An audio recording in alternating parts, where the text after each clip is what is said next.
¿Quién es realmente Jesús? ¿Profeta, maestro o Dios mismo? ¿Cómo cambia nuestra visión de Dios al considerar la Trinidad frente al monoteísmo absoluto? ¿Qué implicaciones tiene para nuestra vida diaria lo que decidimos creer sobre la identidad de Cristo? Bienvenidos sean todos, universitarios y oyentes, a nuestra lectura semanal de Inverso.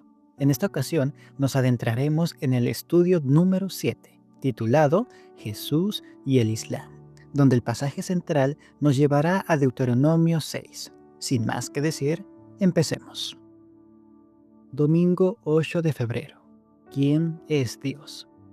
Mahoma, nacido en la prominente e influyente tribu de los Quraishitas en la Meca alrededor del 570 después de Cristo, es considerado el fundador del Islam. Sufrió pérdidas importantes a temprana edad, ya que perdió a su padre antes de nacer y a su madre cuando solo tenía 6 años. Los musulmanes creen que a la edad de 40 años, Mahoma recibió su primera revelación de Dios a través del ángel Gabriel. Estas revelaciones, que continuaron por 23 años, fueron compiladas más tarde en el Corán, el libro sagrado del Islam. El mensaje de Mahoma sobre el monoteísmo, creencia en un solo Dios, y la reforma social supuso un importante desafío para el orden socio-religioso importante en la Meca, en particular para su arraigado politeísmo, creencia en muchos dioses, y las estructuras de poder del sistema tribal. El conflicto entre Mahoma y las tribus de la Meca se intensificó cuando él rechazó su panteón de dioses y condenó la corrupción que percibía en la sociedad de la Meca. Su mensaje atrajo a un número cada vez mayor de seguidores, pero también provocó persecución y hostilidad por parte de aquellos que lo consideraban una amenaza para su forma de vida establecida. En el año 622 después de Cristo, ante la creciente persecución, Mahoma y sus seguidores emigraron a Medina, acontecimiento conocido como la Égira, que marca el inicio del calendario islámico. En Medina, Mahoma estableció una comunidad musulmana y continuó recibiendo revelaciones. Sus esfuerzos por difundir su mensaje en Medina, combinados con sus habilidades estratégicas y diplomáticas, condujeron finalmente a la unificación de las tribus de la península arábiga bajo el Islam, sustituyendo las prácticas politeístas por la adoración de un solo Dios. En la actualidad, el Islam es la segunda religión más grande del mundo, con 2.000 millones de seguidores, lo que representa aproximadamente el 25% de la población mundial. Su influencia se extiende por todos los continentes, con poblaciones significativas en Oriente Medio, el norte de África y el sur de Asia. En el Islam, Jesús es venerado como uno de los profetas más importantes, nacido milagrosamente de la Virgen María. El Corán también afirma esa condición de profeta de Jesús, así como sus milagros y su persona.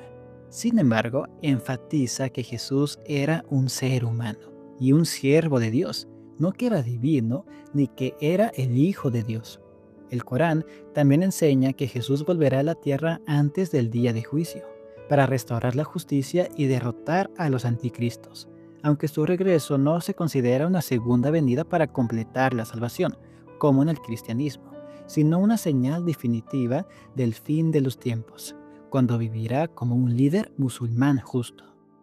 Un apologista cristiano declaró: la diferencia central entre el Islam y el cristianismo no radica en las enseñanzas morales, que a menudo coinciden, sino en la naturaleza de Dios y en cómo se relaciona con los seres humanos. ¿Quién es Dios? ¿Es tres en uno? ¿Uno en tres? ¿Solo uno? ¿Tres dioses? ¿Era Jesús más que un profeta? ¿Era divino? Tal vez la pregunta más importante que nos plantearemos jamás sea quién es Jesús. Lo que creemos sobre Él lo moldea todo, nuestra visión de la vida, del cielo, la salvación e incluso cómo manejamos las relaciones interpersonales. Influye en cómo tomamos decisiones, cómo vemos nuestro propósito y cómo vivimos nuestra vida cotidiana. Comprender a Jesús es la base de todo lo que realmente importa. En este estudio exploraremos cómo habla Jesús al corazón de cada persona, sea musulmana o cristiana. También examinaremos la sensibilidad de Mahoma hacia el politeísmo y si esta preocupación debiera influir en nuestra comprensión de Dios. Lo más importante es que exploraremos lo que Jesús dijo sobre su propia identidad. Cuando tengamos conversaciones teológicas de estos temas con creyentes de otras denominaciones, no debemos olvidar el gran amor y cuidado que Dios tiene por cada ser humano. Nuestro tono siempre debe reflejar eso. Comparemos las enseñanzas de Mahoma con las afirmaciones de Jesús para descubrir la verdad sobre quién es Jesús.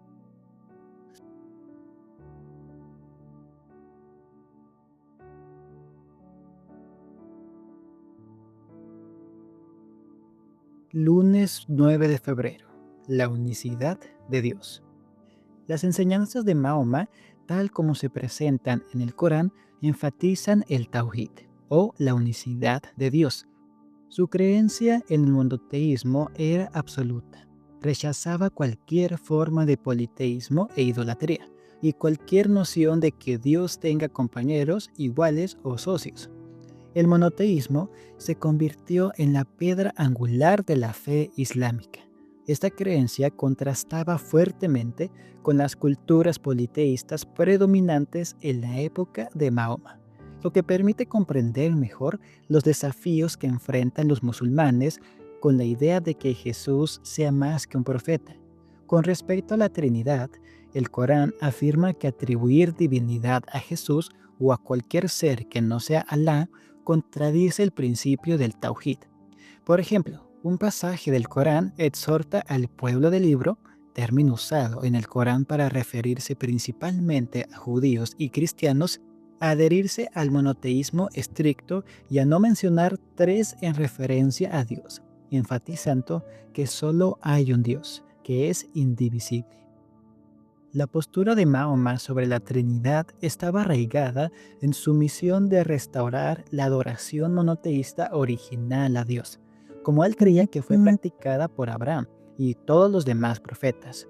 El Dios de las Escrituras rechaza claramente cualquier clasificación de sí mismo como politeísta. Entonces, ¿por qué muchas religiones y culturas creen en muchos dioses? Una inclinación hacia el politeísmo puede atribuirse a una mala interpretación del conflicto cósmico, la lucha entre las fuerzas del bien y del mal que se manifiesta diariamente en la vida humana. Cuando las personas ven opuestos como la luz y la oscuridad, el bien y el mal, el amor y el odio, pueden creer que estas fuerzas representan a diferentes dioses en conflicto, lo que explica cómo podría surgir el politeísmo como una forma de dar sentido a las luchas y contradicciones de la vida y la naturaleza. El politeísmo también implica conflicto interno, competencia y desprecio por las criaturas, características comunes en la mayoría de las creencias paganas. En el contexto de estas culturas, el Dios de las Escrituras se presenta a sí mismo como uno solo. Un ejemplo claro se encuentra en el pasaje que los judíos conocen como la Shema. Oye, Israel, el Señor nuestro Dios es el único Señor. Dios es uno. Hay un significado más profundo en el texto hebreo. Shema, escucha. Yisrael, Israel, Yahvé, el único Dios. Elohim, forma plural de Dios. Yahvé, el único Dios. Ejad, es uno. El uso de Elohim, un sustantivo plural, junto con Yahvé, el nombre singular de Dios, y Ejad, que significa uno unificado, insinúa la naturaleza relacional de Dios. Describir a Dios en términos tanto singulares como plurales amplía nuestra visión de Él, pues muestra que, aunque es un solo ser, también es plural. A través de esta pluralidad, Él demuestra la importancia de la unidad y la conexión, el modelo de una comunidad perfecta reflejado en su propia naturaleza.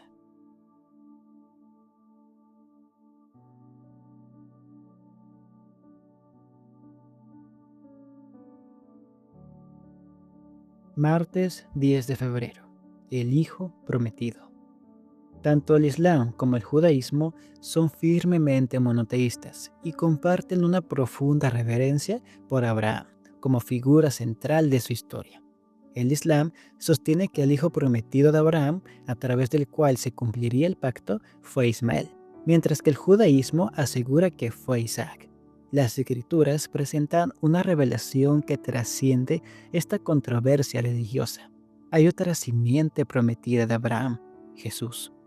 Abraham esperaba ansiosamente la primera venida de Jesús. Cristo se lo explicó a los judíos. Abraham, el antepasado de ustedes, se alegró porque iba a ver mi día, y lo vio y se llenó de gozo. Jesús pronunció estas palabras en el templo, que estaba cerca del lugar donde 2 milenios antes Abraham había sido llamado a sacrificar a su hijo Isaac. Abraham creía que Dios proveería para sí el cordero para el holocausto. Y efectivamente, Isaac fue salvado gracias a un carnero que se enredó en un matorral, lo que simboliza la futura provisión de Dios del sacrificio definitivo. La identidad de Jesús cobró un mayor significado cuando declaró: les aseguro que yo existo desde antes que existiera Abraham. Esta declaración no era simplemente una afirmación de su preexistencia, sino una afirmación de su divinidad, que se hacía eco de la forma en la que Dios había identificado ante Moisés en la zarza ardiente: yo soy el que soy. Los judíos estaban dispuestos a apedrear a Jesús porque entendían perfectamente quién decía ser, el Dios del Antiguo Testamento. Ante ellos se encontraba aquel en quien se centraba toda su historia y su culto. Jesús no es simplemente un profeta o un buen maestro. Él es Dios mismo, el Eterno. Como dijo Elena G. de White tan acertadamente, en Cristo hay vida original que no proviene ni deriva de otra. Jesús no fue creado. Él no tiene un punto de origen. Las Escrituras declaran enfáticamente la naturaleza incomparable de Dios. Señor mío, qué grandeza la tuya, porque no hay nadie como tú, ni existe otro Dios aparte de ti, según todo lo que nosotros mismos hemos oído. Esta afirmación establece categóricamente la divinidad única de Dios. La Biblia hace una distinción clara y absoluta entre el Dios creador y toda la creación. Así como una mujer no puede estar un poco embarazada, está embarazada o no lo está, tampoco se puede poseer la divinidad en grados. O se es completamente divino y por lo tanto Dios, o no se es divino en absoluto. Jesús, junto con el Padre y el Espíritu, asumió un papel distinto para salvar el abismo entre el Creador y la creación, una brecha que se hizo aún mayor por el pecado. En este sentido, el término hijo no es una descripción biológica o física, sino un papel relacional. El Padre, el Hijo y el Espíritu Santo están del mismo lado en su misión de salvar a la humanidad. ¿Qué podemos decir a los musulmanes sobre la visión cristiana de Jesús? No es que Dios haya engendrado a un hijo, sino que Dios se hizo hijo.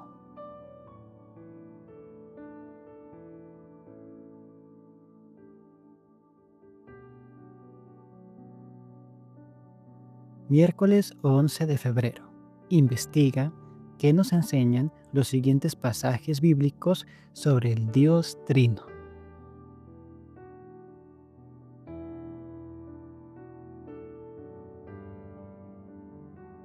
Jueves 12 de febrero. Un sacrificio necesario. A los musulmanes a menudo les resulta difícil comprender el concepto cristiano de la expiación, ya que difiere significativamente de las enseñanzas islámicas. En el Islam, Alá concede el perdón en respuesta directa al arrepentimiento sincero, la oración y las buenas obras del pecador. No hay necesidad de un mediador ni de un sacrificio. La sura Az-Zumar 39:53 enfatiza la misericordia de Dios. Di, siervos que habéis prevaricado en detrimento propio, no desesperéis de la misericordia de Alá. Alá perdona todos los pecados. Él es el indulgente, el misericordioso. Sin embargo, la Biblia enseña que el pecado no es simplemente un error o una infracción de una norma, sino una ruptura moral y relacional con Dios. El pecado crea una deuda, no solo en sentido legal, sino también en sentido relacional. Nuestra desobediencia rompe la relación con nuestro Creador. Romanos 6:23 declara: el pago que da el pecado es la muerte. El pecado conduce a la muerte espiritual y física, a la separación eterna de Dios. Y esta deuda no puede simplemente pasarse por alto sin comprometer la justicia y la santidad de Dios. Los musulmanes pueden tener dificultades para comprender el costo del perdón porque el Islam no enfatiza la pecaminosidad de la humanidad de la misma manera que lo hace el cristianismo. El Islam enseña que los seres humanos son débiles, pero capaces de arrepentirse y reformarse. Desde una perspectiva cristiana, el pecado causa una ruptura relacional que requiere más que solo perdón.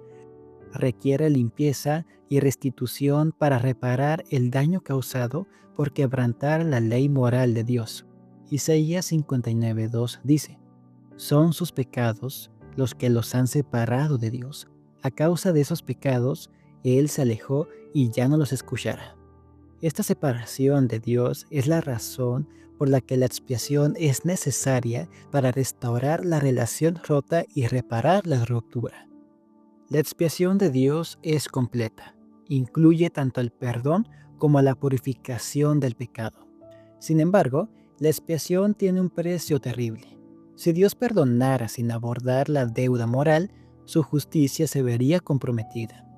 Para que se mantengan tanto la justicia como la misericordia, es necesario un sacrificio. La Biblia dice que Jesús, siendo totalmente Dios y totalmente humano, asumió esta deuda y pagó la pena del pecado con su muerte en la cruz. El libro de los Hebreos enfatiza que no había una manera más fácil para que Dios ofreciera perdón al pecador, porque no hay perdón de pecados si no hay derramamiento de sangre. Este versículo demuestra que el perdón tiene un gran costo, uno que Dios mismo pagó en nuestro lugar. Al comprender esto, la cruz se convierte en la máxima expresión tanto de la justicia de Dios hacia el pecado y el mal, como de su misericordia hacia el pecador.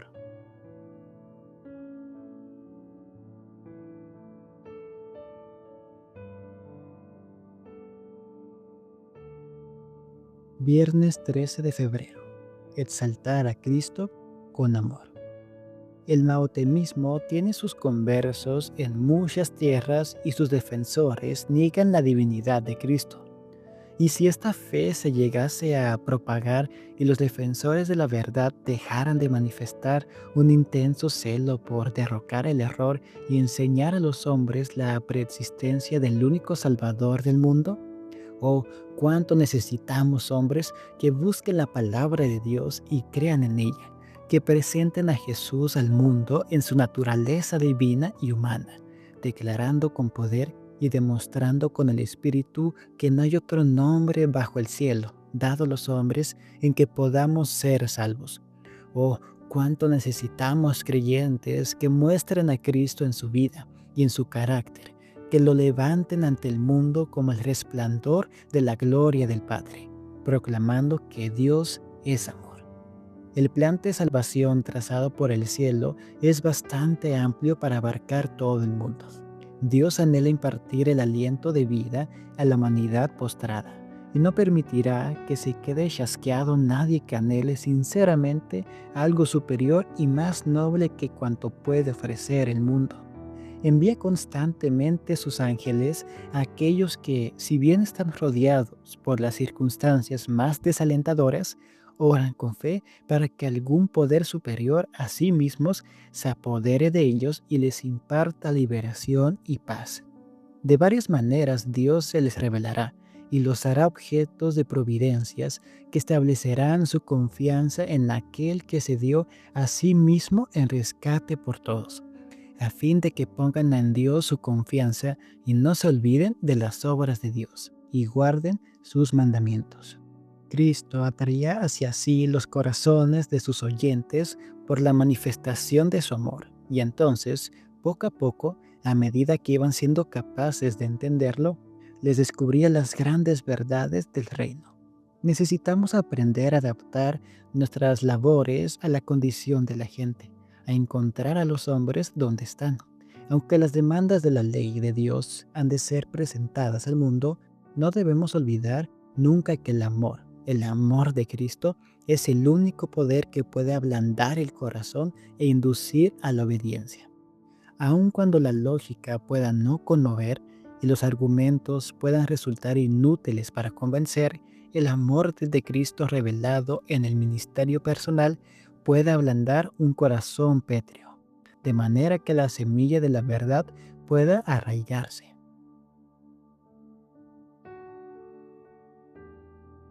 Sábado 14 de febrero. Inquiere. Usa las siguientes preguntas y los versículos que las acompañan para estudiar la lección de esta semana con tu clase de escuela sabática o grupo de estudio de la Biblia.